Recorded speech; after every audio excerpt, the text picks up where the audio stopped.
நேற்றுலாம் ஒரே வயிறு வலி தெரியுமா? நேற்று நைட்லாம் எழுந்திரிச்சு போய் வெளியே படுத்துட்டாங்க. ஹை பவர் ஸ்மெல் வந்து பேபியால் வந்து கண்ட்ரோல் பண்ண முடியாதுல்ல. முன்னாடியே சொல்ல விரும்பலை, ஏன்னா நடக்க மாட்டேங்குது. வயிறு வேற வலிக்குது. ஒருவேளை கீரை சாப்பிட்டதுனால என்னன்னு தெரியல. அதனால செவனப்போ குடிச்சு சீரணம் பண்ணிட்டு படுக்கலான் இருக்கு. பார்க்கலாம் காலையில் எப்படி இருக்குன்னு. ஹாய், எல்லாம் எப்படி இருக்கீங்க? இது எங்கள் ஊர். அங்கே பாருங்க, எங்கள் ஊர் சூரியன் 8 மணிக்கு எப்படி அடிக்கிறாருன்னு. பஸ்ஸே நீ கொஞ்சம் பார்த்து டென்ஷன் ஆகும். ஃபர்ஸ்ட் நாள் நீ தான் சர்வே பண்ண போகிற எங்கள் ஊரில். நேற்றுலாம் ஒரே வயிறு வலி தெரியுமா? எனக்கு தெரிஞ்சு ஒரு நல்ல அட்வைஸ் பண்ணுறேன். குழந்தை பிறந்தவங்க எல்லாம் அப்பப்போ எல்லாத்துலேயும் கொஞ்சம் கொஞ்சம் கொஞ்சம் கொஞ்சம் ஃபுட் எடுத்துக்கோங்க. எனக்கு தெரிஞ்சு நான் இன்னைக்கு நேற்று 2 மிஸ்டேக் பண்ணேன். என்னென்னா, நேற்று தான் ஃபர்ஸ்ட் டைம் கீரை ஆட் பண்ணிக்கிட்டேன். குழந்தை வந்து 1 மாதம் 2வது மாதம் ஸ்டார்ட் ஆனதுக்கப்புறம். ஸோ ஆரம்பத்துலேயே அது கொஞ்சம் டேஸ்ட் பார்த்து ஆட் பண்ணிக்கோங்க. இன்னொன்று என்னென்னா, ஃபஸ்ட்டில் ஒரே பக்கமாக அப்படி படுத்துட்டு வந்தோன்னா ஃபஸ்ட்டில் இப்படி தூக்கு போட வயிறுங்கிறோம் இங்கே வந்துடுச்சு. இது நைட்லாம் பயங்கர வலி. விளக்கெண்ணெல்லாம் போட்டு நீவி அப்புறம் கசாயம், செவனப்பு, வாழைப்பழம் எல்லாத்தையும் போட்டு சாப்பிட்டு இப்போ சரியாச்சு. ஸோ அதுலேயும் முக்கியமாக வந்து முருங்கைக்கீரை லைட்டாக எடுத்துக்கோங்க. இல்லைன்னா ஃபஸ்ட்டு வேறு கீரை ஏதோ சாஃப்டாக இருக்கிற கீரையை எடுத்துகிட்டு அதுக்கப்புறம் முருங்கைக்கீரை எடுத்துக்குவாங்க. நான் முருங்கைக்கீரை சாப்பிட்டதுனால தான் எனக்கு வயிறு வலி வந்துச்சு. ஏன்னா இப்போ தான் ஆட் பண்ணிக்கிறேன். எல்லாம் ஸ்டார்டிங்கில் ஆட் பண்ணிக்கோங்க. எறும்பு வருது. எங்கள் ஊரில் சூரியன் வந்து கொஞ்சம் கோபமாக இருக்காரட்டுக்கு. காலையில கொஞ்சம் போட்டு தள்ளுறாரு. நான் உள்ளே போகிறேன். ஹாய், எல்லாம் எப்படி இருக்கீங்க? நேற்று ஃபுல்லாக ஒரு பெரிய ரெஸ்ட் எடுத்ததுனால என்னால் எதுவுமே பண்ண முடியல. ஆனால் சாப்பாடுலாம் நேரத்துக்கு கரெக்டாக சாப்பிட்டு ஜோஜோவுக்கும் கரெக்டாக ஃபீடிங் பண்ணிட்டேன். ஜோஜோ இப்போலாம் பகலில் முடிச்சுட்டு சிக்கிடின்னு கை காலை ஆட்டிட்டு விளாண்டுட்டு இருக்காங்க. எங்கள் மாமா இளநீ எடுத்துகிட்டு வந்தாங்க. தேங்காய் வெட்டு போகிற இடத்துல அடிக்கிற வேலிக்கு இளநீ குடிச்சா சூப்பராக இருக்கும். அதுவும் இந்த இளநியை எனக்கு எப்படி குடிப்பேன்னா, ஒரு டப்பா தண்ணியில் போட்டு ஊற வச்சிருவேன். அது இன்னும் சுழு சுழுன்னு இருக்கும். ஆத்தாடி, டப்பாவை நேர்படுத்துங்க. இருக்குதா தண்ணி? அம்மே கையிலோ வலிக்குது. பிஞ்சு கைடி என் கையெல்லாம்.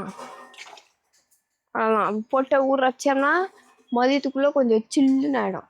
அப்புறம் ஜில்லுன்னு இளநீ தண்ணிலாம். ஓகே, கையில் பாரு வலி எடுத்துச்சு. சரி, தொடர்ந்து நினைப்பில்லைங்க. ஜோஜோ பகல் ஃபுல்லாக தூங்குறாங்க. அதனால தான் நைட்டில் முடிச்சிருக்காங்கன்னு என் ஹஸ்பண்ட் கம்ப்ளைண்ட் பண்ணுறாங்க. நேற்று நைட்லாம் எழுந்திரிச்சு போய் வெளியே படுத்துட்டாங்க. அதனால இன்னைக்கு ஜோஜோ வந்து அழுவு விடாமல் தூங்க விடாமல் பார்த்துக்கிறாங்களாம். ஆனால் அப்படி பார்த்துக்கிட்டதுல ஜோஜோ இப்போ தூங்கிட்டு இருந்தாங்களா, வந்து எழுப்பிட்டாரு. இப்போ அழுவுது. பா டேக் திஸ்மா. சரிப்பா, சரி நீ தூங்கு, உங்கள் அப்பா பேச்சுலாம் கேட்காத. கருணைக்கிழங்கு புளிக்குழம்பு செய்வது எப்படி? கருணைக்கிழங்கு புளிக்குழம்பு செய்வது எப்படி? அத்தை வெளியே போயிருக்காங்க. கருணைக்கிழங்கு தான் வீட்டில் இருக்கு. சரி, அதை எப்படி தேங்காய் அரைச்சி ஊற்றி புளிக்குழம்பு மாதிரி வைக்கிறதுன்னு யூடியூப்கிட்ட பார்த்துட்ருக்கேன். அப்படியே பார்க்கும்போது என்ன ஆகும்னா அப்படியே டெம்ப்ட் ஆகும்.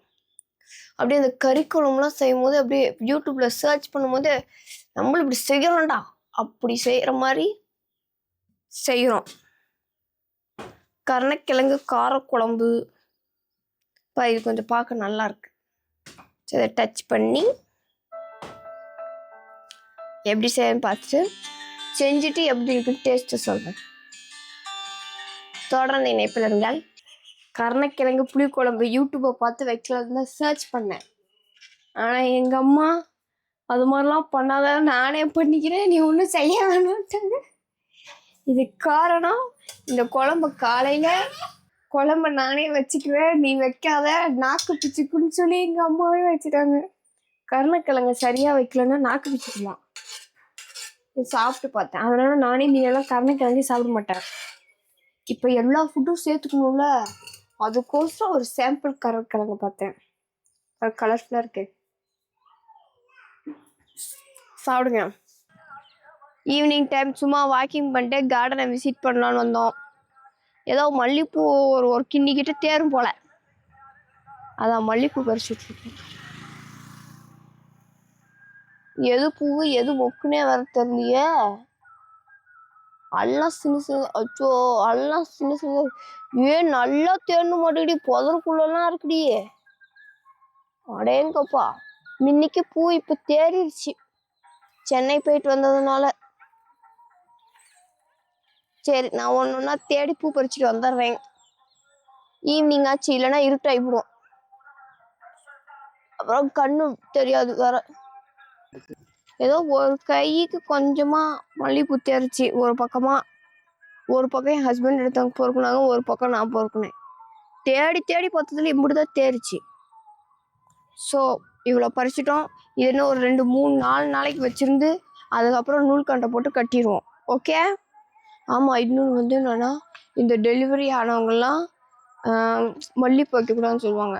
அதுக்கு ரீசன் என்னன்னா, மல்லிகைப்பூவில் பயங்கர வாசடிக்கும். அது பூ பூத்துச்சுன்னா இன்னும் வாசடிக்கும். அப்படிங்கும்போது ஹை பவர் ஸ்மெல் வந்து பேபியால் வந்து கண்ட்ரோல் பண்ண முடியாதுல்ல. நம்மளாலேயே மல்லிகைப்பூ வச்சா தலைவலிக்குதுங்குவாங்க ஒரு சிலர். இப்போ பேபிலாம் யோசிச்சு பாருங்க. அதுதான் யூஸ் பண்ணக்கூடாது. ஆமாம், நம்ம மூக்கில் இவங்க பெருசாக இருக்கும் மூக்கு ஓட்டை, குழந்தைங்களுக்குலாம் சின்னூண்டு இருக்கு, அதனால யூஸ் பண்ணக்கூடாது. ஸோ மல்லிகைப்பூ வைக்கவே வேணான்னு சொல்லலை, வைங்க. ஆனால் குழந்தை கொஞ்சம் பெருசானதுக்கப்புறம் வைங்க, ஓகேவா? சரி, நான் போயிட்டு இதை ஃப்ரிட்ஜில் ஸ்டோர் பண்ணி வைக்கணும். இந்த அவுட்ஃபிட்லாம் காலேஜ் படிக்கும் போது போட்டுட்டு சுற்றின அவுட்ஃபிட்டு இப்போ போட்டுட்ருக்கேன். லைக் அந்த மெமரிஸ்க்காக கொஞ்சம் போட்டுக்கலாம் அப்படின்னு சொல்லி போட்டேன். நல்லாயிருக்கா? சரி, அதனால தான் நினைக்கிறேன், ஏதாவது சஸ்பென்ஸ் ஸ்பெஷல் அப்படின்னா நான் ஆன் த ஸ்பாட்டில் சொல்லிக்கிறேன். முன்னாடியே சொல்ல விரும்பலை, ஏன்னா நடக்க மாட்டேங்குது. ஸோ சுற்றுப்பயணம் போயிடுச்சு. எனக்கு முன்னாடி அது போயிடுச்சு, முந்திட்டு ஷூட் பண்ண முடியல. ஆனால் இன்னும் நான் அதை வந்து எக்ஸ்ப்ளோர் பண்ணாமல் இருக்கேன். சுற்றுப்பயணத்தை டூருக்கு போனது இன்னும் நான் இன்னும் எக்ஸ்ப்ளோர் பண்ணாமல் இருக்கேன். ஒரு நாள் பண்ணுவேன். ஸோ அது வரைக்கும் தொடர்ந்து இணைப்பில் இருங்கள். நான் என்ன டூர் காட்டுறேன்னு பாருங்கள்.